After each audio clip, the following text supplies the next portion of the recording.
You will stand for the remainder of this class, Mrs. Reynolds instructed after striking Marcus's back with her ruler. And every class until I determine you've learned proper respect. What would drive a talented black boy to always stand while playing piano? What happens when a world-famous violinist publicly humiliates him for merely touching an instrument? And how could anyone know that behind this quiet student's silence lay a musical gift so extraordinary it would change everything? The boy clearly doesn't belong here, Mrs. Reynolds affirmed loudly. A scholarship case with no respect for his betters.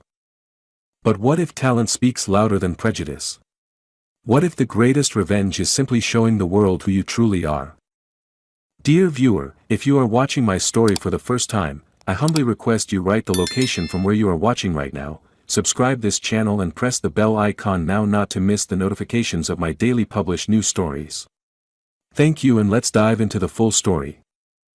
You will stand for the remainder of this class, Mrs. Reynolds instructed after striking Marcus's back with her ruler.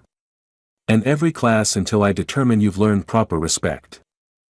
What would drive a talented black boy to always stand while playing piano? What happens when a world-famous violinist publicly humiliates him for merely touching an instrument? And how could anyone know that behind this quiet student's silence lay a musical gift so extraordinary it would change everything? The boy clearly doesn't belong here, Mrs. Reynolds affirmed loudly. A scholarship case with no respect for his betters. But what if talent speaks louder than prejudice?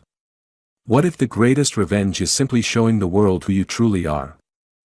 Dear viewer, if you are watching my story for the first time, I humbly request you write the location from where you are watching right now, subscribe this channel and press the bell icon now not to miss the notifications of my daily published new stories. Thank you, and let's dive into the full story. The grand piano in practice room 7 called to Marcus like a beacon. At 5:30 each morning, well before other students arrived, he'd slip inside and lose himself in its ivory keys. This morning was no different as his fingers danced across Chopin's Nocturne in E-flat major, his body swaying with the crescendos. What Marcus didn't know was that Miss Foster, the junior piano instructor, often arrived early to prepare lessons. Outside the door, she froze, coffee halfway to her lips, entranced by the flawless technique and emotional depth pouring from the room. Rather than interrupt, she silently backed away, curiosity piqued about the unnamed student with extraordinary talent. Later that day, during music theory, Marcus stood at his desk while other students sat comfortably. Mr. Johnson, is there a reason you're disrupting my class by looming over everyone? Mrs. Reynolds demanded, eyebrows arched in disapproval. Marcus shifted uncomfortably. I prefer standing, ma'am. This isn't a bus stop. Sit down immediately. Thomas, sitting nearby, quickly created a diversion by dropping his books. As Mrs. Reynolds turned to scold him instead, he shot Marcus a knowing look. The truth was too humiliating to share. The throbbing pain in Marcus's lower back from Mrs. Reynolds' own ruler made sitting excruciating, especially on hard piano benches. The incident had happened just a week ago, but the shame and physical discomfort remained. During lunch break, Thomas found Marcus in the courtyard. You're hiding something, Thomas said without preamble. I've seen you wince every time you have to sit. Marcus stared at his untouched sandwich. It's nothing. It's not nothing if it's hurting you, Thomas insisted. And I've heard you play, you know. Early mornings when I'm setting up the recording equipment for A/V club. You're better than half the seniors. Marcus's head snapped up. You can't tell anyone. Why not? You could probably test into advanced placement. Because I'm already the odd one out, Marcus said quietly. The scholarship kid everyone's waiting to fail. If I stand out more. He didn't finish the sentence. Thomas sighed. Well, your secret's safe for now. But talent like yours doesn't stay hidden forever, Marcus. And maybe it shouldn't. As they walked to class, Marcus wondered if his friend was right. But the memory of punishment and humiliation kept his resolve firm. Keep your head down, blend in, survive.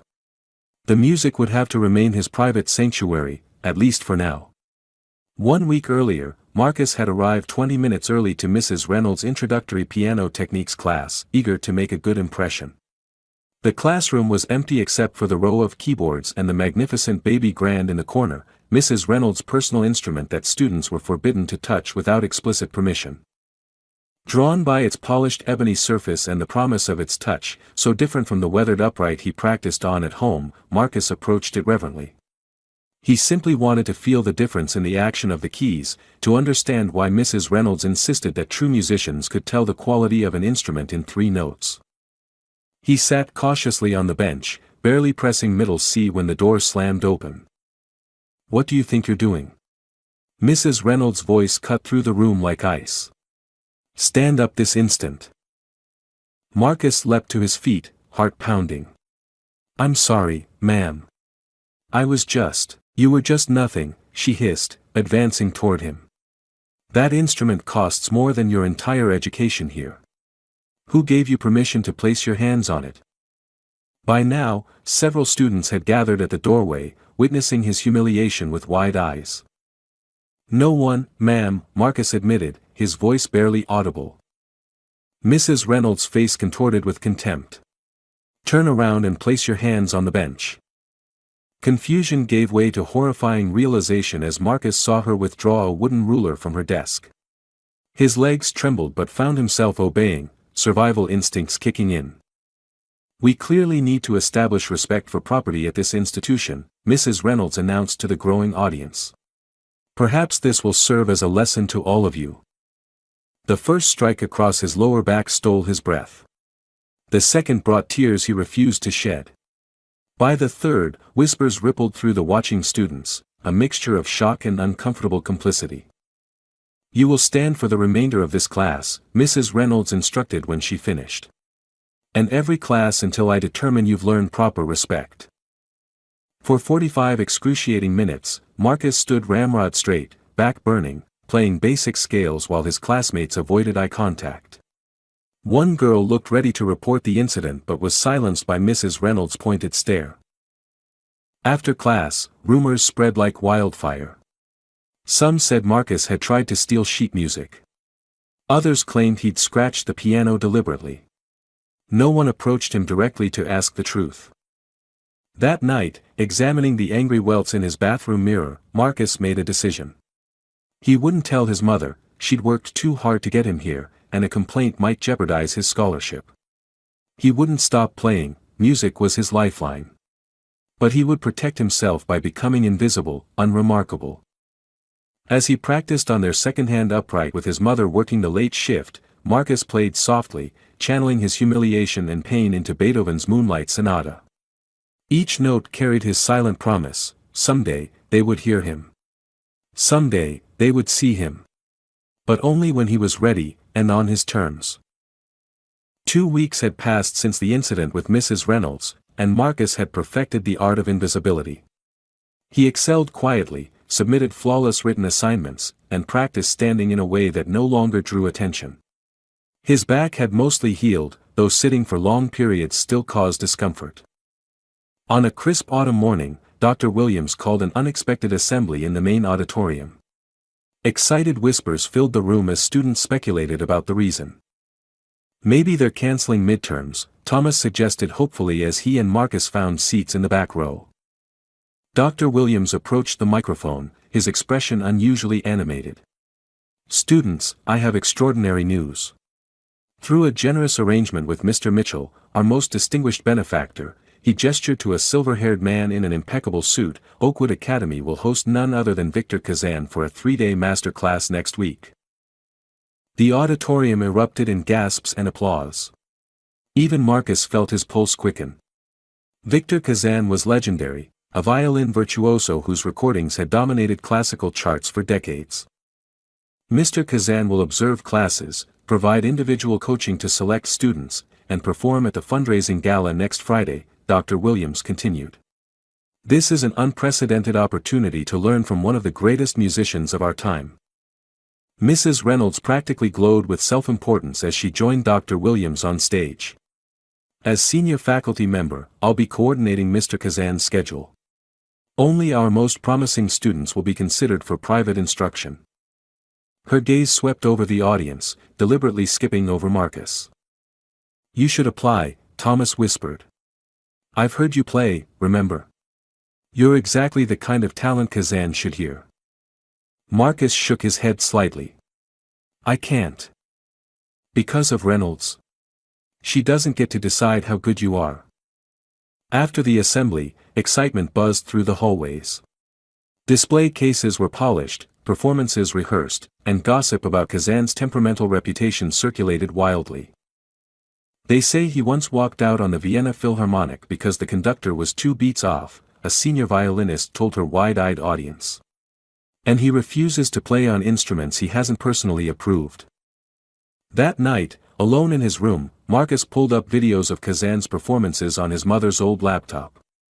The violinist's technique was impeccable, but it was the emotion behind each note that captivated Marcus. Despite his arrogant reputation, Kazan played with a vulnerability that spoke directly to the soul. "What are you watching, honey?" Sophia asked, appearing at his doorway after her late shift. "Victor Kazan. He's coming to Oakwood next week." Sophia's tired face brightened. "The famous violinist? That's wonderful.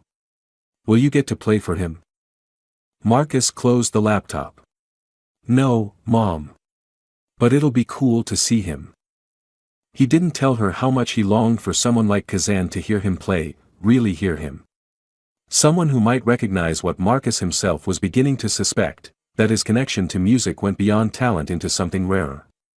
Something that might, someday, be worth all the pain and sacrifice they'd endured to get him here. As he drifted to sleep, Marcus made a silent vow. He would find a way to watch Kazan up close. Just to learn, to absorb what he could from the master. That would be enough. It had to be. The weekend before Kazan's arrival, Marcus found himself alone in practice room 7 again, earlier than usual. Sleep had been elusive, filled with dreams of playing for an audience that actually listened. Standing at the grand piano, he worked through Chopin's Revolutionary Etude, channeling frustration through his fingertips. The door creaked. Marcus froze, hand suspended mid-chord. "Don't stop on my account," Ms. Foster said softly, entering with a steaming mug. "I've been listening for weeks, you know." Heat rushed to Marcus's face. "I'm sorry for using the room without permission." "Permission?" Ms. Foster raised an eyebrow. "Marcus, this is exactly what these rooms are for. What I can't understand is why you're hiding here at dawn instead of applying for a showcase spot." Marcus stared at the keys, unable to meet her eyes. "Your technique needs refinement," she continued matter-of-factly, "but your emotional interpretation is extraordinary. Especially for someone your age." "Thank you," Marcus whispered. Ms. Foster set her mug down. "I notice you always stand to play." The unspoken question hummed between them. Marcus shifted uncomfortably. "It's just, more comfortable," he managed. Ms. Foster's expression softened with understanding. "You know, Glenn Gould always performed with a specially made chair. Finding your own way to play isn't wrong, Marcus." Before he could respond, she continued, "Kazan's master class has 1 open performance slot. The sign-up sheet goes up tomorrow." Marcus shook his head. "Mrs. Reynolds coordinates those slots." "Yes, but Dr. Williams has final approval." She handed him a folder of sheet music. "Ravel's Gaspard de la Nuit. Challenging, but perfectly suited to your style. Think about it." After she left, Marcus flipped through the complex composition, his heart racing. Could he really perform for someone like Kazan? What if he failed, confirming everyone's low expectations? That evening, his mother found him practicing on their upright, still standing. "Baby, your back still hurting?" Sophia asked, concern lining her tired face. "It's fine, Mom. Just prefer it this way now." Sophia touched his shoulder gently. "You know you can tell me if something's wrong at that school." Marcus managed a smile. "Everything's fine. Just nervous about this famous violinist visiting." "Marcus Johnson," she said firmly, turning him to face her. Your grandfather played in jazz clubs where they made him enter through the back door, but when he touched those keys, everyone shut up and listened. Music doesn't care about your background or your color. It only cares about what's in here. She tapped his chest. For a moment, Marcus let himself believe her, that talent alone could transcend the barriers he faced daily. Maybe it was time to stop hiding. Maybe Ms. Foster was right. "Thanks, Mom," he said, hugging her briefly. "I think I'm going to sign up for something after all." As Sophia headed to bed, Marcus returned to Ravel's challenging composition with renewed determination. If he was going to play for Victor Kazan, he would leave everything he had on those keys. Victor Kazan's arrival triggered a school-wide transformation. Overnight, hallways gleamed, practice rooms received fresh paint, and even the cafeteria served French cuisine.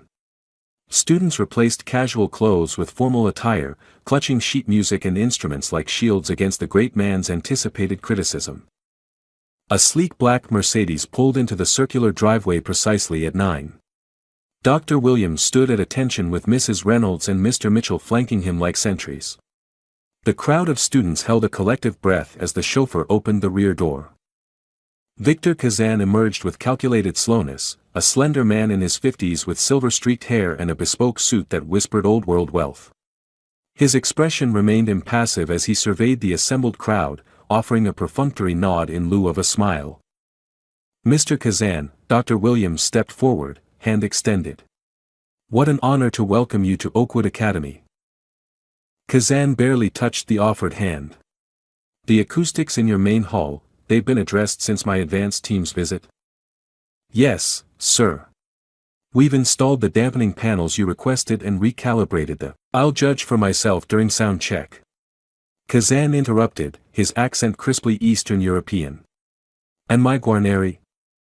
In the temperature-controlled room as specified, Mrs. Reynolds interjected eagerly. "I personally oversaw the installation of the humidifier." Kazan's gaze flicked to her as one might notice a particularly enthusiastic insect. "You are Eleanor Reynolds, senior music theory instructor," she gushed. "I've structured my entire curriculum around your interpretative approach to romantic composers." "Indeed." His attention already elsewhere, Kazan spotted Mr. Mitchell. "Robert, good to see you. Vienna was too long ago." "The Philharmonic Benefit, 2018, Mr. Mitchell smiled, clasping Kazan's shoulder like an old friend. "Elizabeth still talks about your Paganini." From his position near the back of the crowd, Marcus observed the violinist's transformation, cold with strangers, suddenly warm with the wealthy benefactor. It was a performance in itself. "I've arranged a school tour," Mrs. Reynolds announced, practically vibrating with importance. "Beginning with our historical first edition score collection." "I'd prefer to see your student practice facilities first," Kazan countered. "It's the only meaningful measure of a music school's priorities." As the entourage moved toward the practice wing, Thomas appeared at Marcus's side. "Intense, right? He looks like he'd critique a bird's song." Marcus nodded, fascinated despite his nerves. "Did you see how everyone instantly became background characters in his movie?" "Except you," Thomas replied. "You were actually watching him instead of trying to be seen." The tour proceeded through practice rooms and performance spaces. When they reached the grand practice hall housing several Steinways, Marcus hung back, not wanting to draw attention. But Kazan paused, his gaze sweeping across the students assembled along the walls. "You," Kazan suddenly pointed directly at Marcus. "What instrument?" Marcus felt his throat tighten. "Piano, sir." Kazan's expression revealed nothing as he turned away. Later, Mrs. Reynolds shepherded select students to observe Kazan's sound check. Marcus wasn't included, but Thomas, working with the A/V club, sneaked him in through the backstage entrance. Hidden in the wings, Marcus watched transfixed as Kazan unpacked his violin, the famous Guarneri del Gesù worth millions. The violinist handled it with reverent familiarity, like reuniting with a beloved yet demanding old friend. When Kazan drew his bow across the strings in a simple scale, Marcus closed his eyes, absorbing the pure, perfect tone. This was what greatness sounded like, technique so flawless it disappeared, leaving only raw emotion suspended in air. In that moment, watching from the shadows, Marcus felt something shift inside him. The desire to remain hidden warred with a deeper hunger, to create sound that moved others the way Kazan's playing moved him. For the first time since the humiliation in Mrs. Reynolds' class, Marcus felt the stirring of ambition. Tomorrow, he decided, he would sign up for the student showcase. His back still ached when he sat, but some pain was worth enduring. Some music demanded to be played, regardless of the cost. The next morning brought Kazan's first master class. Though only selected students would perform, the session was open for observation. Marcus and Thomas slipped into seats at the back of the recital hall, watching as Mrs. Reynolds fawned over the violinist while students arranged their music with trembling hands. "He made Olivia Nelson cry yesterday," Thomas whispered. Said her Debussy sounded like a dentist's drill set to music. Marcus winced sympathetically, grateful he wasn't performing today. His name was on the showcase sign-up sheet for tomorrow, a decision that had kept him awake most of the night. After 3 student performances and increasingly cutting critiques, Kazan called for a break. Students dispersed quickly, some looking shell-shocked after witnessing his brutal assessments. Marcus lingered, drawn to the Guarneri violin resting in its open case on a side table. The instrument's amber varnish glowed under the recital hall lights, its curves as elegant as any sculpture. Before he realized what he was doing, Marcus had approached for a closer look. "Beautiful, isn't it?" Dr. Williams appeared beside him. "Over 300 years old." "It looks alive," Marcus said softly. "Like it could start playing by itself." Dr. Williams smiled. "That's how the great instruments are. They have souls." As Dr. Williams was called away, Marcus remained, mesmerized. Impulsively, he reached out, not to pick it up, just to touch the polished wood of the scroll, to feel the connection to centuries of music. His fingertips had barely grazed the violin when a voice thundered through the hall. "What do you think you're doing?" Kazan strode toward him, face contorted with rage. Marcus jerked his hand back as if burned. "I'm sorry, I was just looking. You were touching a $3 million instrument with your unwashed hands." Kazan shouted, drawing the attention of everyone remaining in the hall. Mrs. Reynolds appeared instantly at Kazan's side. "Marcus Johnson. How dare you?" "I barely touched it," Marcus stammered, backing away. "I didn't mean any harm." Kazan's eyes narrowed, taking in Marcus's second-hand blazer and worn shoes with a sweeping glance. This is precisely why certain institutions should maintain their exclusivity. Not everyone understands the value of excellence. The implication hung in the air, made worse by Mrs. Reynolds' vigorous nodding. "The boy clearly doesn't belong here," she affirmed, loud enough for the gathering crowd to hear. "A scholarship case with no respect for his betters." Marcus felt his face burn as students stared, some with pity, others with the satisfied looks of those whose prejudices had been confirmed. "I apologize," Marcus managed, his voice steadier than he felt. "It won't happen again." "Indeed it won't," Kazan sneered. "Perhaps you should stick to instruments more suited to your background. I understand the drums require little finesse." A shocked murmur rippled through the observers. Even Mrs. Reynolds looked momentarily taken aback by the blatant remark. From the corner of his eye, Marcus saw Dr. Williams enter the hall, his expression darkening as he assessed the scene. Before the music director could intervene, Marcus straightened his shoulders. "Actually, sir, I play piano." "Piano?" Kazan scoffed. "Of course you do.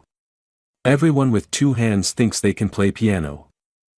The final humiliation delivered, he turned away dismissively, signaling the incident was beneath further attention. Marcus backed away, then turned and walked, not ran, from the recital hall, his dignity barely intact. Once in the empty corridor, he pressed his forehead against the cool surface of a display case, fighting to control his breathing. He'd been foolish to think he could belong here, foolish to sign up for the showcase, foolish to believe talent mattered more than perception. Tomorrow, he would withdraw his name. Some dreams weren't worth the price of repeated humiliation. Marcus avoided the dining hall that evening, unable to face the whispers and stares that would inevitably follow the morning's humiliation. Instead, he sat alone on a bench in the courtyard, mechanically eating an apple from his backpack while replaying Kazan's words in his mind. Thomas found him there as dusk settled over the campus. "I've been looking everywhere for you." "Well, you found me," Marcus replied flatly. "Reynolds is telling everyone you tried to steal Kazan's violin." Marcus's jaw tightened. "Of course she is. Nobody with half a brain believes it," Thomas said, sitting beside him. "And Dr. Williams is furious. I overheard him arguing with Reynolds about unacceptable behavior toward students." "Doesn't matter." Marcus tossed his apple core into a nearby bin. "I'm withdrawing from the showcase tomorrow." "What? You can't."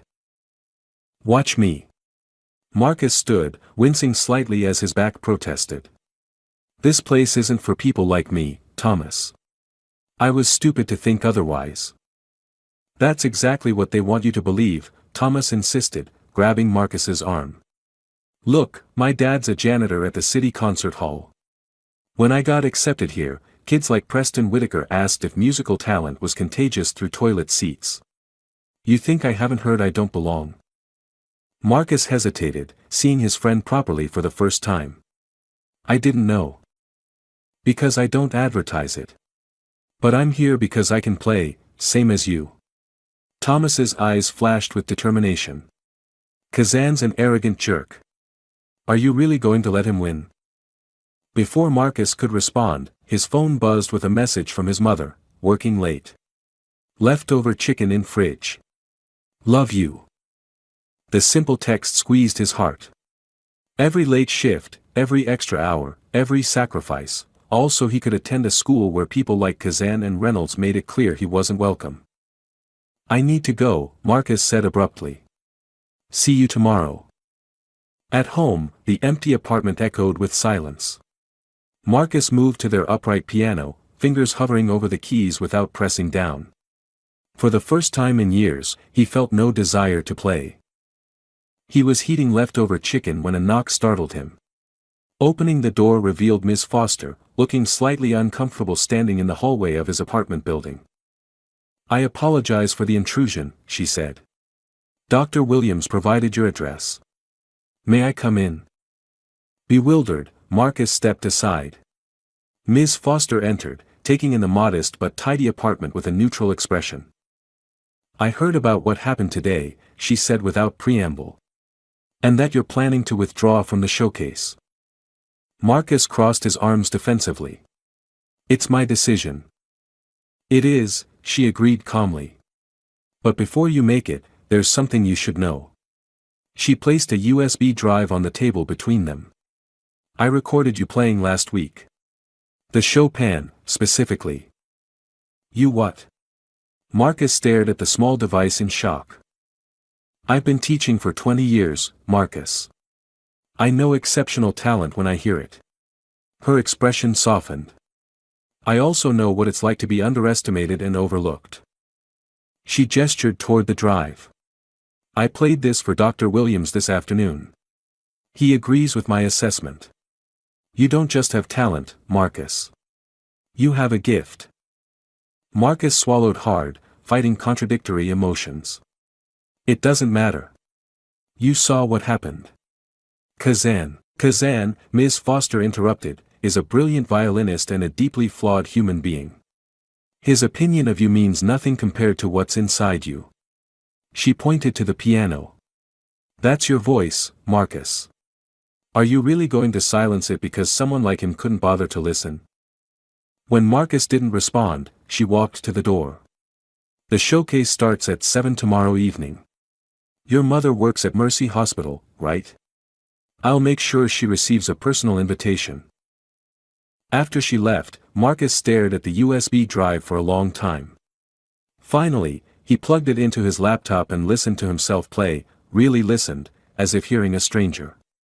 The music flowed with a depth of emotion that surprised even him. When the recording ended, he sat in silence for several minutes.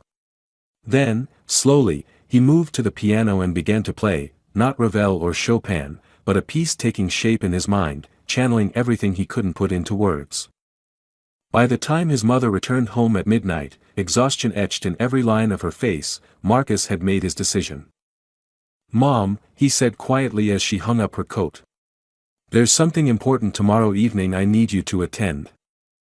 Dawn found Marcus in practice room 7 again, but this time he wasn't alone. Ms. Foster sat nearby, making notations on sheet music while he worked through the Ravel piece for the 4th time.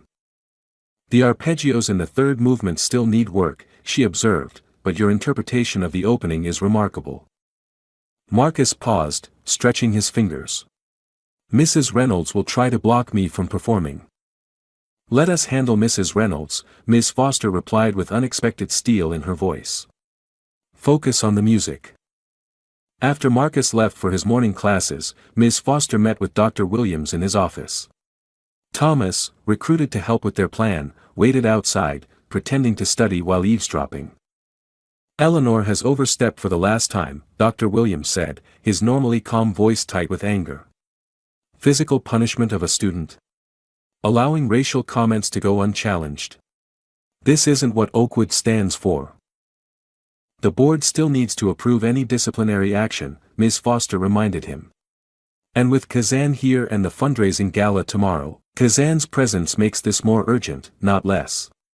Dr. Williams leaned forward. "I've reviewed your recording. The boy is extraordinary. If we claim to be an institution that values musical excellence above all, then we need to prove it, starting tonight." Their strategy took shape. Marcus would remain on the showcase program, but his name would be listed simply as student performer to avoid drawing Mrs. Reynolds' attention beforehand. Dr. Williams would personally introduce him, giving Mrs. Reynolds no opportunity to intervene. Most importantly, they would ensure Mr. Mitchell, whose financial support kept the academy running, would be seated front and center.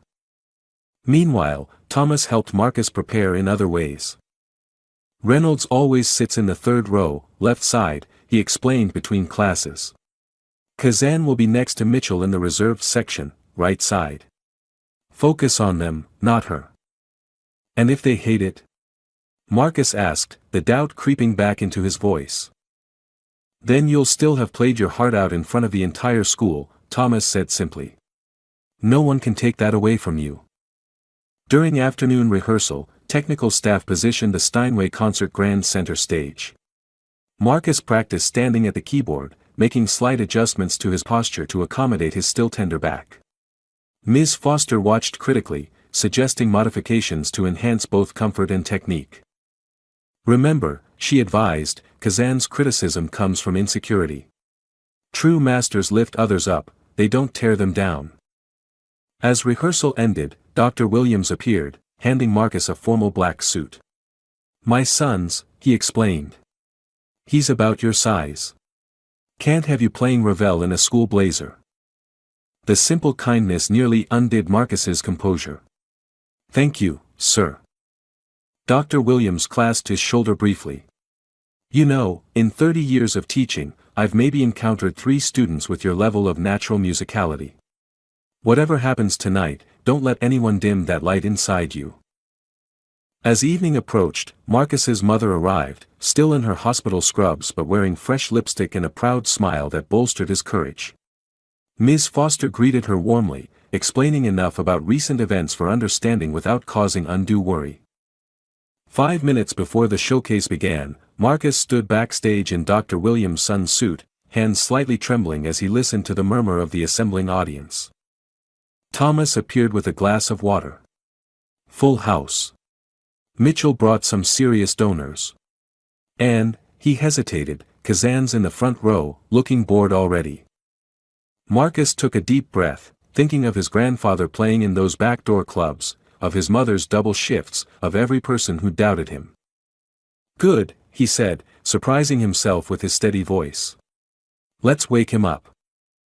The showcase began with predictable performances, talented students playing technically proficient but emotionally safe pieces. Kazan's expression remained impassive throughout, occasionally whispering comments to Mitchell that made the benefactor nod gravely. Mrs. Reynolds sat rigidly in her usual third-row seat, program clutched tightly as she followed each performance with critical eyes.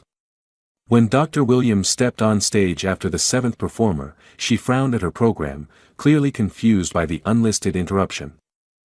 "Distinguished guests, faculty, and students," Dr. Williams began, his resonant voice filling the hall.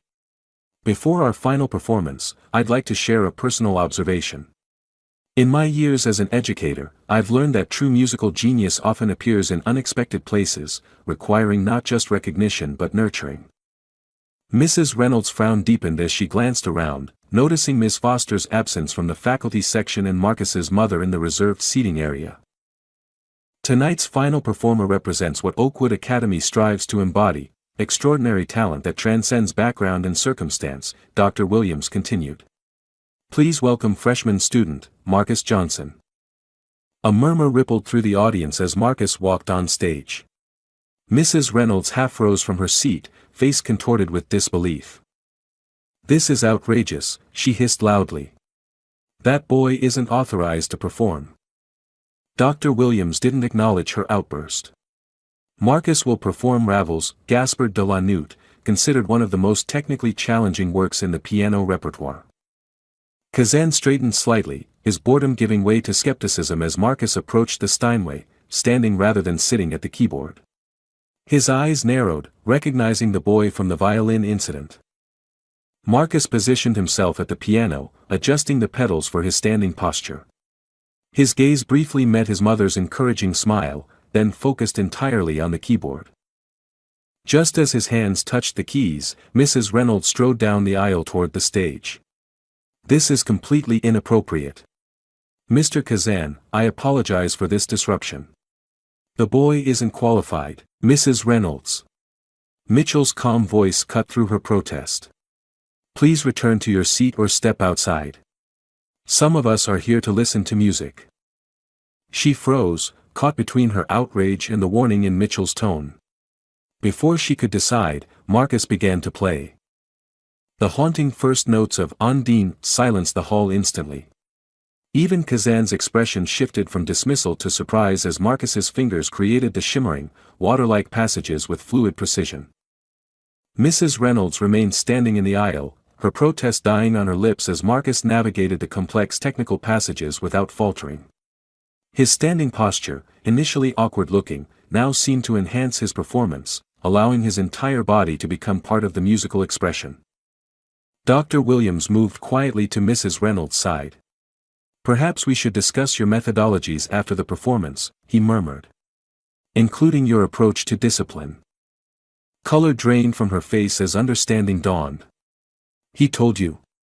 That was a private matter of classroom management." "There is nothing private about striking a student," Dr. Williams replied coldly. "But this isn't the moment. Please sit down or leave." As Marcus reached the piece's dramatic climax, his eyes closed in complete absorption.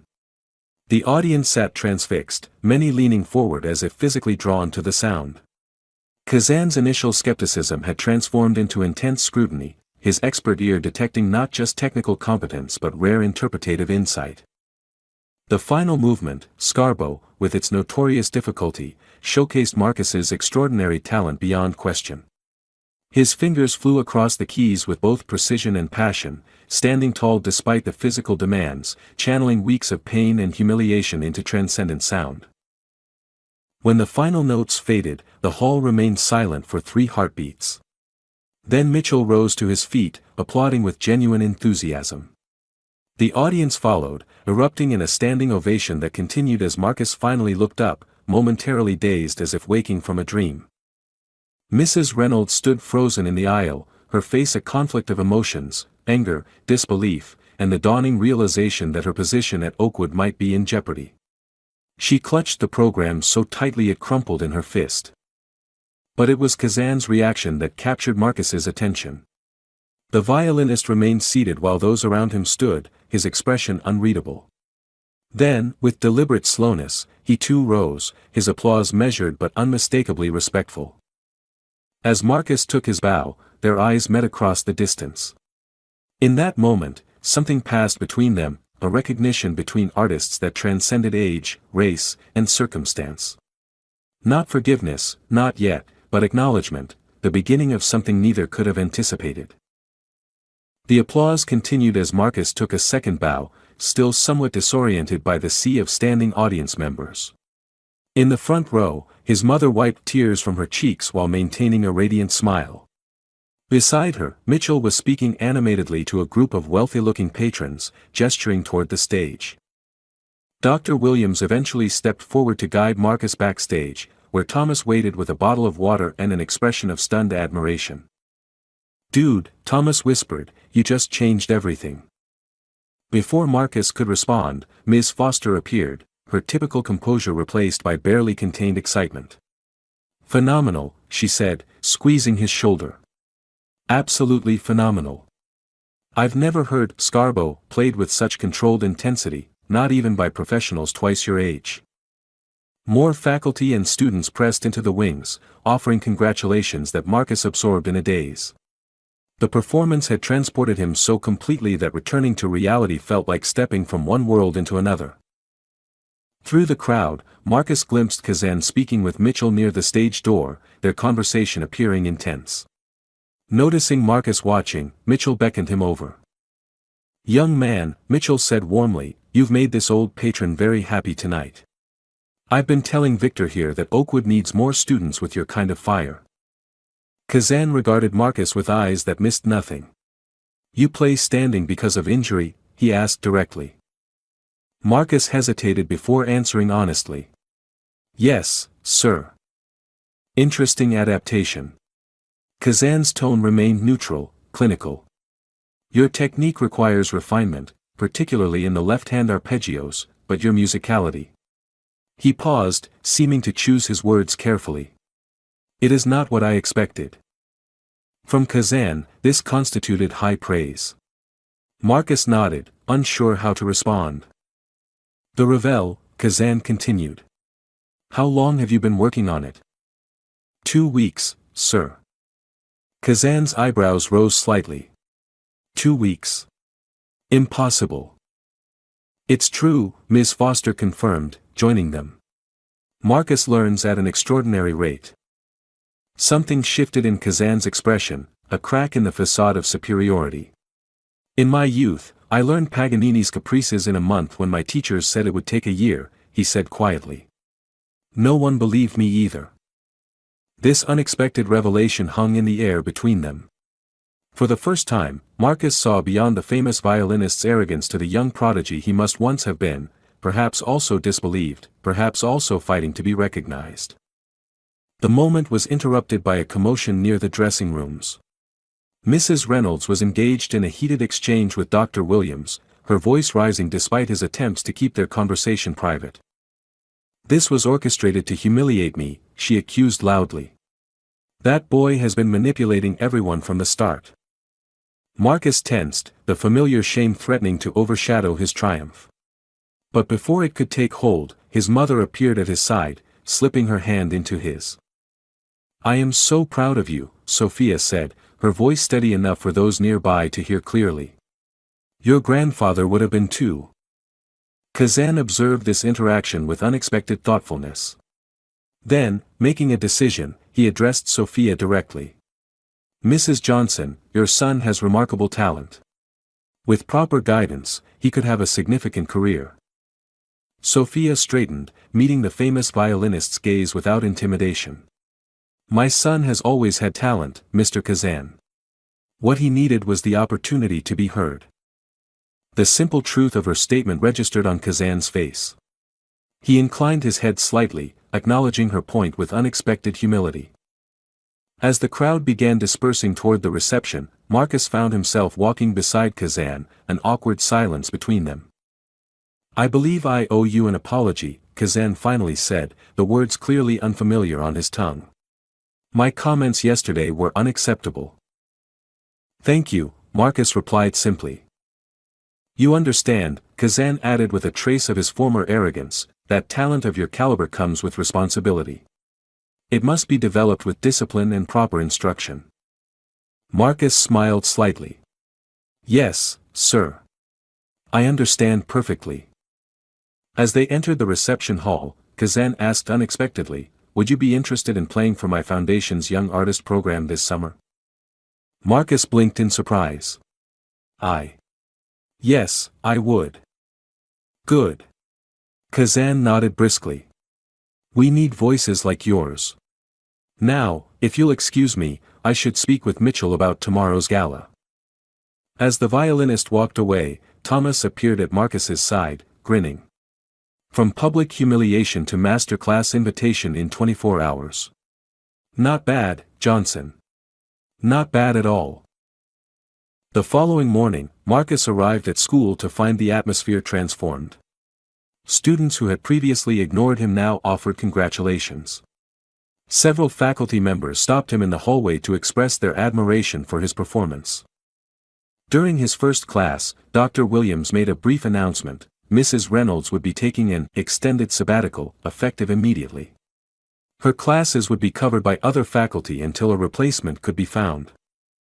At lunch, Thomas slid into their usual spot with inside information. Reynolds was escorted off campus last night, he reported. Apparently, physical punishment of students violates about 15 school policies and state laws. Who knew? Marcus absorbed this news with mixed emotions. I never wanted her fired.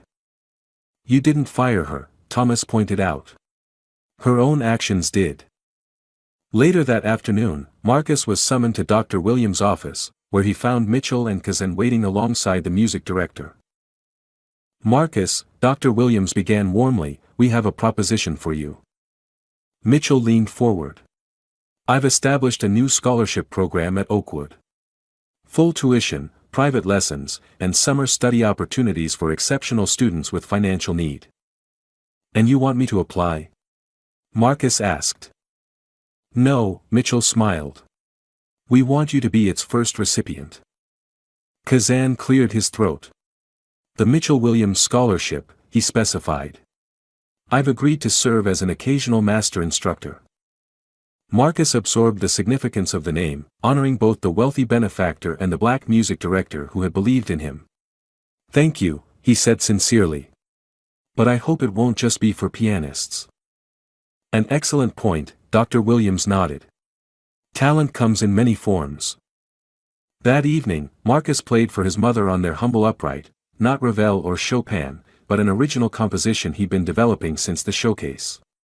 The piece spoke of struggle and triumph, of standing tall when sitting was impossible, of finding your voice when others tried to silence you. Sophia listened with tears in her eyes. Your grandfather always said music was the truest way to tell your story, she said when he finished. He would be so proud to hear yours. The next day, during Ms. Foster's now standing piano technique class, a first-year student asked Marcus for advice. How did you find the courage to play like that? In front of everyone who doubted you? Marcus considered the question carefully before answering. I stopped playing for them, he said finally. And started playing for myself. The music was always there inside me. I just had to stand up and let it out. As he spoke, Marcus realized the truth extended beyond music. He had found something more valuable than Kazan's approval or a prestigious scholarship. He had found his voice, and once found, it could never be silenced again. From the classroom window, Marcus could see new students arriving for the spring semester. Among them was a young black girl clutching a violin case, looking up at the school with the same mix of hope and apprehension he had felt months ago. He made a silent promise to help her find her voice too. After all, true masters lift others up, they don't tear them down.